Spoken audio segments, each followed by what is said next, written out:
I finally watched Divorced Sisters, episode 7, Brutal Honesty. Guys, I'm so sorry I am late with this review. I was away for a few days at Great Wolf Lodge with my kids and my husband, and we were celebrating my youngest daughter's birthday. So apologies. It's a Monday afternoon as I'm filming this, and I know you guys probably saw a lot of reviews already, right? But today what I want to talk to you about is not just a recap, but I want to talk to you about, like, where are we going with this series, right? Because we are one episode away from the mid-season finale.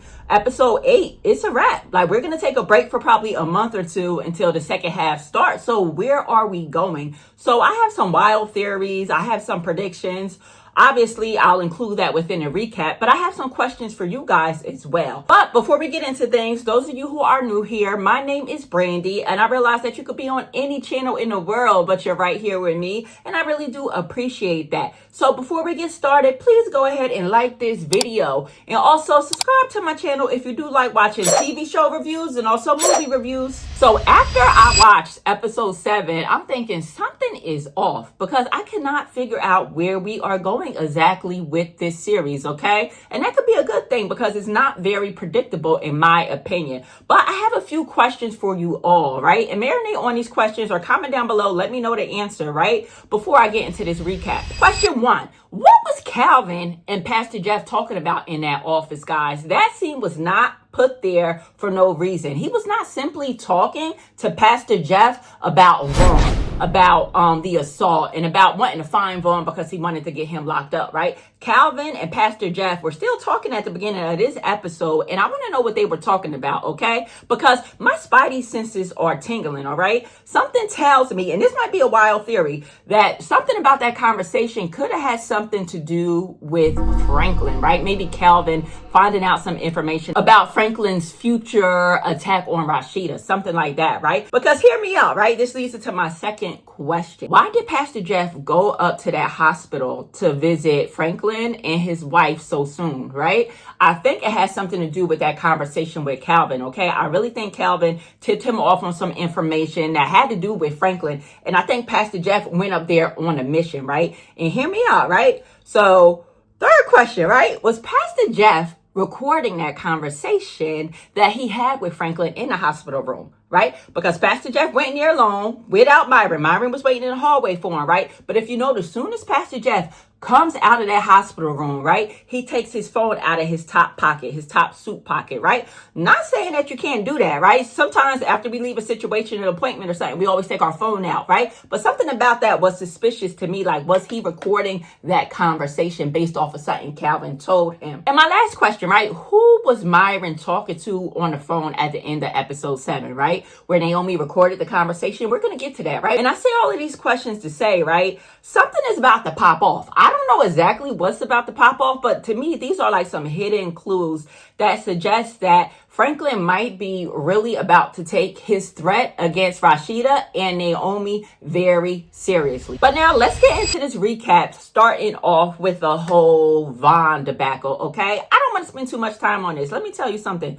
I don't even care about that Vaughn situation, right? I have said it on previous recaps and reviews. The whole Bridget and Vaughn situation, I literally want to fast forward through those parts, okay? Vaughn is very manipulative for pretending that he shot himself and scaring Bridget like that, right? Bridget's crying like Viola Davis, right? First of all, it was some bad acting in this episode too, I want to say, right? Bridget was not killing that scene. She was not, right? So for her to just go from crying and then to going, she about to whoop him, like, I was not buying it. I cannot wait to get that scene over with, and hopefully Bridget does not go back to Vaughn. Vaughn needs some serious therapy ASAP, and if she takes him back, she's just a fool, right? But I have a prediction on that. I have a feeling she's gonna link up again with him at least one more time, right? Because remember at the church banquet, he said that he'll be 30 in 4 days. So that means that Vaughn's birthday is coming up, and I think she's gonna use that as an excuse to link up and spend some time with him because she did not learn her lesson that he is just mentally unstable. He is not all there, right? And I was so glad that in that car ride, right, we see when we saw Rashida, Tiffany, and Bridget in the car, and they were talking about who was going to keep Anika, right? Remember, Tiffany was like, I don't know if I'm comfortable keeping Anika when me and Geneva have this unspoken tension between us, right? And Bridget was like, I'll keep Anika. And I love how Tiffany chimed in like, I don't think that's a good idea because you know Vaughn is going to be back, right? And I love that, right? Because don't be having that baby around that unstable man. Nobody needs to be around Vaughn for a long time. And again, just hope we don't see him in this series again. Now, moving right along to Naomi, right? So we see Naomi in the scene with Doc from All the Queen's Men. And they're having their little rendezvous. She's choking him out, right? They're having their little sexcapade, right? But then she talks again about having him kill her ex-husband, Franklin. And in fact, she says that she'll pay him $500,000 to kill Franklin and $500,000 to kill Franklin's wife, right? Naomi, yo, I need Naomi to get smarter, right? I'm tired of watching Naomi on this show just being so toxic, being so bitter, and being so stupid, right? Is anybody else tired of Naomi? Just comment down below. Let me know.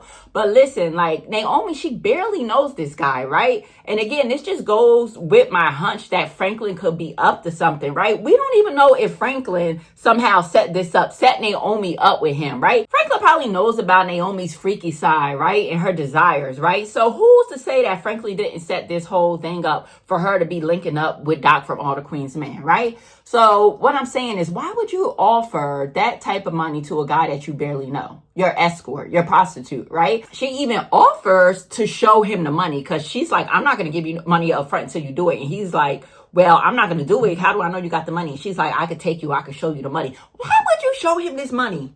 Like, Naomi is just for real. She is pissing me off. But hopefully we see a different side of Naomi, a better side of her in the upcoming seasons. Meanwhile, we still got Geneva still being so standoffish to Tiffany, and Tiffany still not picking up on her clues, right?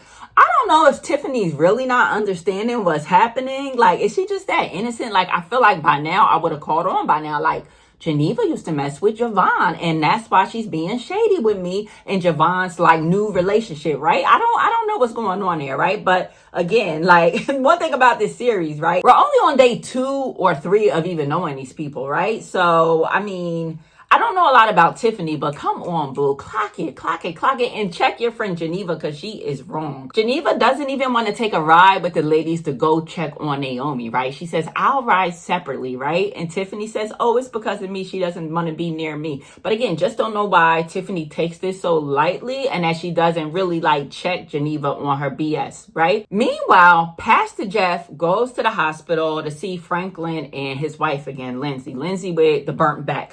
Those burns are so dramatic. It's not a bandage in sight. It's no ointment on it. I can't stand seeing that back. It's just so dramatic. Like, that coffee did not do all of that, right? But anyway, right, this was my favorite scene of this episode, okay? The conversation between Franklin and Pastor Jefferson, okay? I loved it. I love how Pastor Jeff actually stood up for his wife, but I actually would have liked him to say a little bit less, right? Like, to me, he just used too many words, right?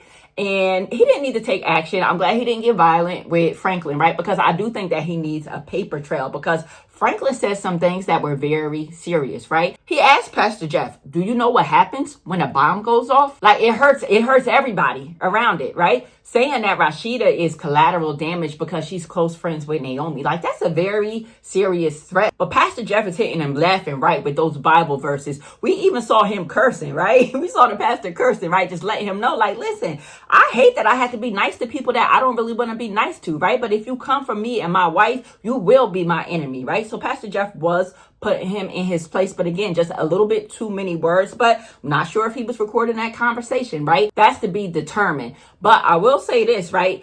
Being that Franklin has a lot of resources, right? He's a very wealthy man. Mind you, Naomi got $37 million in their divorce settlement. So that means that Franklin has a lot more money where that came from, right? He has the resources to take Naomi out and Rashida out without leaving a trace, right? People with that level of resources are scary, right? So I do think Pastor Jeff should take this very seriously.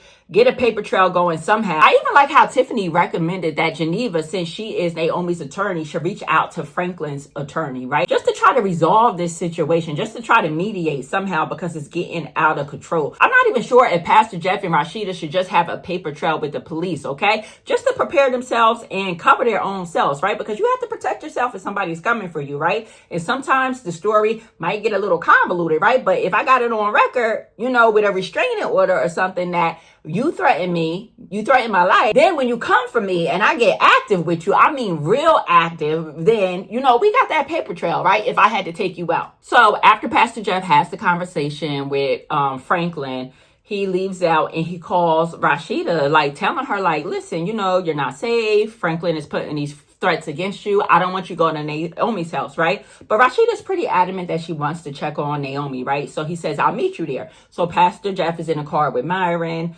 Rashida, again, is with Tiffany and Bridget. So they all meet there and they're outside of the house talking, right, about the whole Franklin Naomi situation. But isn't it crazy how like Franklin and Naomi are like the same people? Can you imagine how they treated each other where they were in a relationship? Like they are both evil. They are both diabolical, right? Franklin is literally the male version of Naomi. But anyway, they're all congregating outside of Naomi's house, right? And then Bridget steps in and say, hey guys, we shouldn't be talking like this outside of her house. Naomi has eyes and ears everywhere, right? She said that everybody heard that, even Myron, okay? So they go inside the house. Naomi was expecting them too, by the way, because Geneva already prepped her, had her get dressed, because she had on all her erotic clothes from her rendezvous with Doc, right? So anyway, she knew they were coming. So they go in there, just try to have a heart-to-heart, somewhat of an intervention with Naomi, right? And she starts checking them one by one, right? And Naomi is just the definition of hurt people,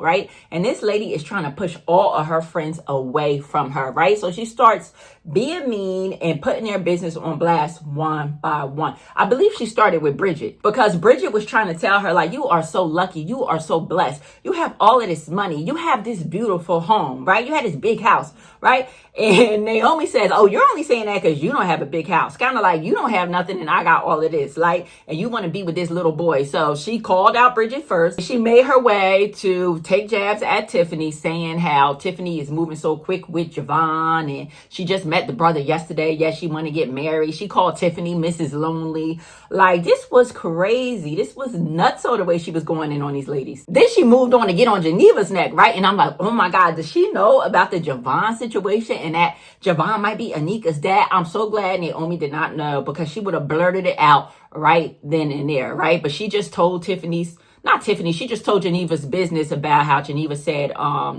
William is only working with 5 inches and how they used to have so much fun back in their whole days, right? I would love to see clips of that. But anyway, then she moved on to Rashida. Oh my God. But her and Rashida, they had the longest dialogue together, right? Because Rashida's a first lady. She really trying to help her friend pull through, right? But before I go on, let me just say, Tiffany, I am proud of Tiffany in this scene because Tiffany was really encouraging Naomi to let all her hurt out. Like, get at us. Say whatever you need to say at us. Throw these jabs, girl. We don't care. Like, they were really just trying to get Naomi, right? And I appreciate Tiffany for that. But anyway, her and Rashida, right? They getting into it back and forth, right? She like, yeah, Rashida, you told me to pray about it. You told me to work on it. Everything would be okay. And everything is not okay. And Rashida's like, listen, he moved on. You need to move on too. And Naomi like, he didn't exactly move on because look how he is taunting me. He is harassing me. He is ruining my life, right? So then Naomi proceeds to pull up dirt on Rashida. And she says, wait a minute.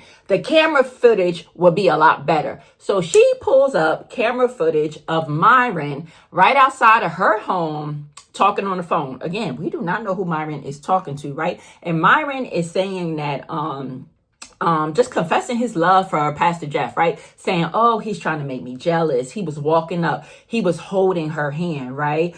Oh, I have to get back in the car. He doesn't like when I talk to other people. I know he loves me. He was just sounding like a bitch. Like he really was sounding like a woman, right? But he sounds like a very obsessed woman, right? It wasn't given two-sided to me, right? It was given that Myron is obsessed with Pastor Jeff and Pastor Jeff really doesn't know, right? But that's when men really sometimes be clueless because Pastor Jeff is not even picking up on the clues that we see as the audience, right? We see Myron is really in love with Pastor Jeff, right? The way Myron keeps wanting to check on his arm, like, oh, we need to go to the hospital. We need to check on your arm. I'm like, that little bit of coffee that got on Pastor Jeff fine, right? But Myron is really into Pastor Jeff, y'all. But I do not think that Pastor Jeff is gay. I do not see that at all between him and Myron's dialogue. In fact, I don't even think that Devon Franklin, who's a real pastor in life, will play a role of being a gay man in a show. I just don't see that happening. But anyway, I just can't shake the feeling after watching this episode that I am missing something, right? Because I like to know where my series are going. But that's why this series is good, right? Because maybe it is a little unpredictable, because I'm like, what's about to happen next? Like, what's about to happen with the Geneva and Javon storyline, right? What's going to happen with Naomi and Franklin? I think that's the biggest storyline, right? Naomi and Franklin, somebody's going to get hurt. Well, now Naomi, Franklin, and Rashida's involved in it too, and Pastor Jeff, right?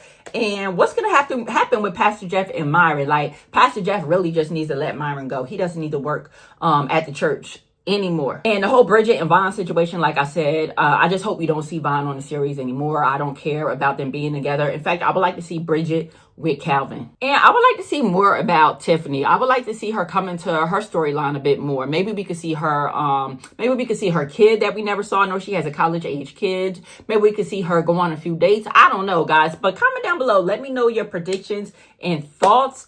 And again, as always, let me know what other shows you are watching. And I will see you on a recap for episode 8 of Divorced Sisters. Peace.